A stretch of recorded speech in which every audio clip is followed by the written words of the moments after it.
cinta segi empat menggegerkan warga Cikarang Kabupaten Bekasi, Jawa Barat. Tersangka merupakan wanita muda bersuami yang membunuh pria selingkuhannya. Ironis, korban tewas dibunuh oleh pria yang juga merupakan kekasih tersangka.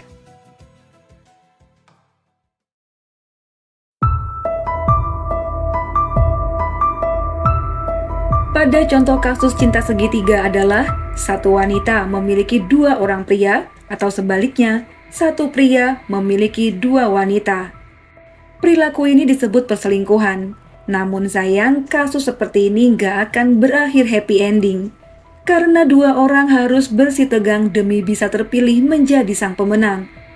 Lantas jika ada pemenangnya, berarti harus ada yang kalah. Lalu bagaimana bisa kisah tragis ini disebut dengan happy ending? Nah, itu tadi contoh cinta segitiga. Namun bagaimana jika ada cinta segi empat? Seperti salah satu kasus yang akan Mia ceritakan kali ini. Seorang istri harus membagi tubuh dan pikirannya untuk 3 orang laki-laki. Bagaimana nggak bikin geleng-geleng? Sebelum masuk ke awal cerita, Mia ucapkan terima kasih banyak buat kalian yang udah klik video ini. Cerita ini adalah berita fakta yang berhasil Mia rangkum dari berbagai media terpercaya tanah air dan menyajikannya sebagai alur cerita.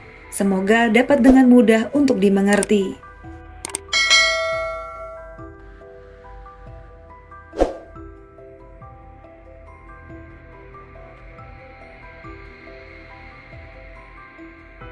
Biduk rumah tangga pasangan ini terlihat manis dan romantis.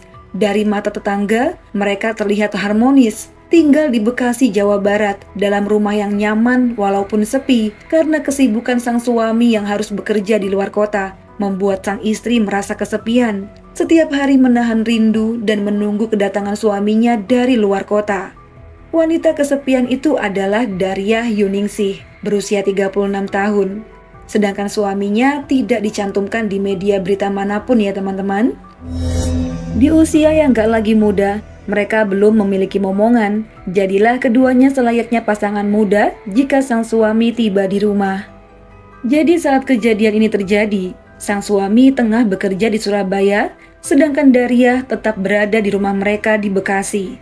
Tidak ada kesibukan berarti, karena segala kebutuhan telah dicukupi oleh sang suami. Dengan hidup sederhana, keduanya mampu bertahan sejauh ini walaupun harus terpisah jarak. Begitulah kisah rumah tangga yang baik-baik saja. Paling tidak, itu yang kalian lihat dari luarnya. Rupanya ada rahasia gelap yang disembunyikan Daria sejak bertahun-tahun lalu. Di balik sikapnya yang seperti ibu rumah tangga biasa, ternyata ia menyimpan ular berbisa dalam hatinya. Saat suaminya pergi bekerja kembali ke Surabaya, bukannya sedih dan kesepian, justru itulah saat-saat yang ia tunggu.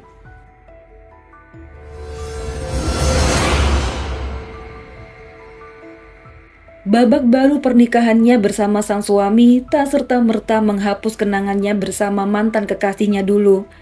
Semenjak SMP, rupanya ia telah jatuh cinta pada sosok pria bernama Sain Bakdu. Pria yang kini juga telah memiliki istri dan buah hati. Sain Bakdu berusia 33 tahun, pekerjaannya swasta. Ialah pria yang menjadi kekasih gelap Daria. Dengan sangat rapi, mereka menutupi hubungan terlarang itu dari pasangannya masing-masing. Keduanya kerap menghabiskan waktu bersama, hingga melakukan hubungan badan tak terhitung berapa kali, karena Mia nggak ada di sana pas mereka lagi janjian.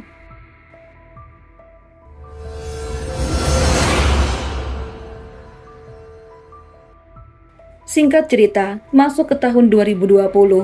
Kisah cinta Daria, suaminya, dan Sain akan dikenal sebagai cinta segitiga.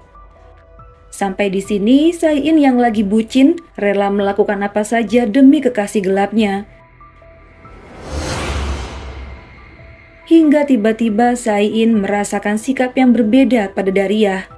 Ketika bertemu, wanita itu selalu menyembunyikan ponselnya rapat-rapat. Padahal mereka adalah pasangan selingkuh. Ini membuat Sain menjadi curiga.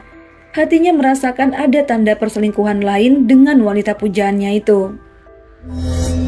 Demi meyakinkan diri, ia mempelajari cara menyadap aplikasi WhatsApp. Nah, setelah ia memahami caranya, ia mulai menerapkannya pada Daria secara diam-diam tentunya. Ia penasaran sekali dengan gerak-gerik Daria yang udah mulai sulit dihubungi dan terkesan acuh. Padahal Sain tahu betul jika suaminya masih di Surabaya. Pertanyaan ini membuat hatinya bergejolak karena penasaran. Beberapa waktu kemudian, hasil sadapan itu membuahkan hasil. Apa yang dia lihat benar-benar tak terduga. Jadi terbukti benar firasatnya selama ini bahwa Daria memiliki selingkuhan lain. Marah dan kecewa berat yang dirasakan Sain. Ia tak terima harga dirinya dibuang begitu saja. Ia juga gak terima diselingkuhin. Akhirnya ia kepikiran cara untuk membalas dendam.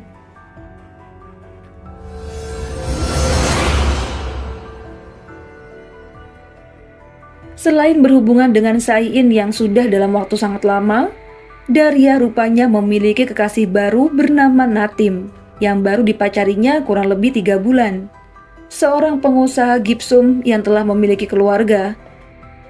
Awal mereka ketemu adalah ketika Daria yang merenovasi rumah bertemu dengan Natim sang pemilik usaha gipsum.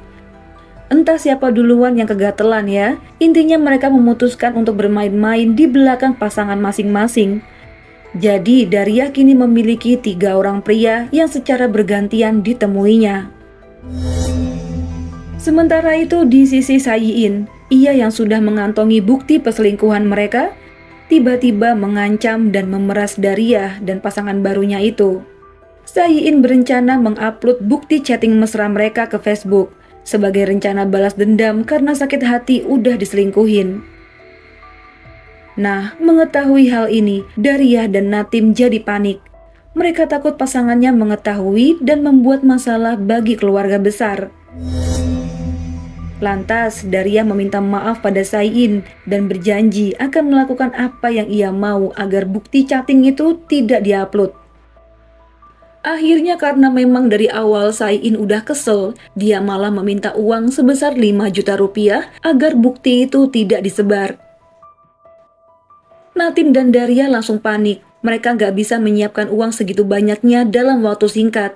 Apalagi Daria, ia takut meminta uang sama suaminya dengan nominal segitu banyak. Akhirnya untuk membujuk dan meredakan emosi sesaat, Daria mengirim uang 500.000 rupiah pada Sain. Namun sayang, uang itu dianggap merendahkan harga diri Sain yang udah merasa dicampakkan. Jadinya dia tetap mengunggah bukti chatting mereka ke Facebook dan tak akan menghapusnya sebelum uang 5 juta itu ditransfer.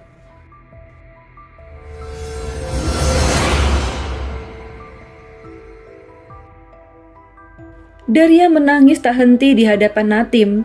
Sebagai wanita yang gak punya hati, rupanya ia juga mampu mengeluarkan air mata buaya. Jadi buaya betina ini gak bisa tidur, juga gak bisa makan. Si Natim juga. Dia gelisah takut istrinya mengetahui drama cinta segi empat yang diperankan oleh suaminya. Hidupnya yang semula tenang menjadi ladang api yang terus mengeluarkan hawa panas. Karena udah gak tahan dengan rengekan dari Daria, Natim memutuskan untuk memakai cara lain demi membungkam Sain. Niat balas dendam itu dilakukan Natim. Beberapa hari ia merencanakan dengan sangat rapi. Ia gak mau rumah tangganya berantakan gara-gara Sain, pikirnya. Akhirnya ia memanggil Daria untuk bertemu, juga menghubungi salah satu rekannya bernama Endang. Ketiganya bertemu di sebuah lokasi dan merencanakan pembunuhan yang targetnya tak lain adalah Sain Bakdu. Endang diiming-imingi uang 3 jutaan rupiah dengan syarat ia mau membantu menikam korban dengan sajam. Sedangkan Natim akan membacoknya dengan kapak. Sementara Daria yang cuma bisa merengek itu ditugaskan untuk menjemput korban dengan cara apapun.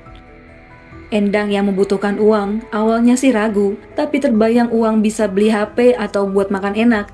Dia menyanggupi rencana jahat Natim bersama Daria. Cinta segi empat menggegerkan warga Cikarang Kabupaten Bekasi, Jawa Barat. Tersangka merupakan wanita muda bersuami yang membunuh pria selingkuhannya. Ironis, korban tewas dibunuh oleh pria yang juga merupakan kekasih tersangka. Rencana dilaksanakan pada tanggal 12 Juni tahun 2020. Dimulai dari Daria yang menjemput korban dengan diiming-imingi akan diberikan uang. Korban saat itu mau aja padahal udah tengah malam, sekitar pukul 00:30.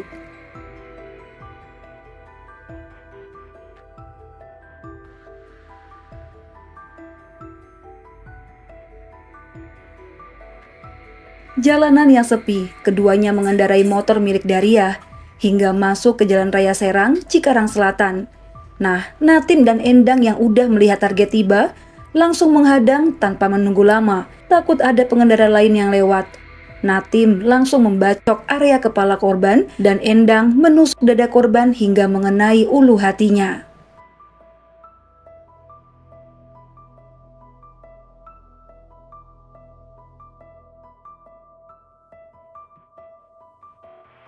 Jelas saja cairan merah langsung membanjiri tubuh Sayin. Ia tak sanggup melawan karena benar-benar gak menduga akan dibunuh oleh kekasih yang pernah diperjuangkannya dulu.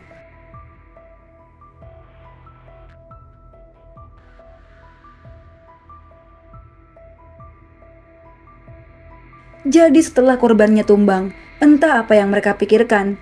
Ketiganya malah membawa korban ke rumah sakit dan meninggalkannya begitu saja. Mereka hanya berkata jika pria yang terluka itu akibat korban begal dan tak mengenalnya. Namun sayang, korban yang sempat dibawa ke rumah sakit sudah tak dapat tertolong lagi. Nah, sesaat kemudian, pihak rumah sakit yang mengetahui kejadian ini segera melapor ke Polres Cikarang. Keluarga Sayin yang dihubungi menjadi histeris. Mereka tak kuasa menahan amarah, mengira suaminya menjadi korban pembegalan. Namun ketika polisi menyelidiki kasus ini, semua terkejut karena ada konspirasi brutal di balik kematian Sayin Bagdu. Riwayat ponsel milik korban berhasil dibaca dan ditemukanlah para pelakunya. Tak lain adalah Daria, Natim, dan Endang. Ketiganya segera ditangkap di rumah masing-masing. Untuk pelaku Endang, saat itu berhasil melarikan diri, tapi dengan cepat ia berhasil juga ditangkap.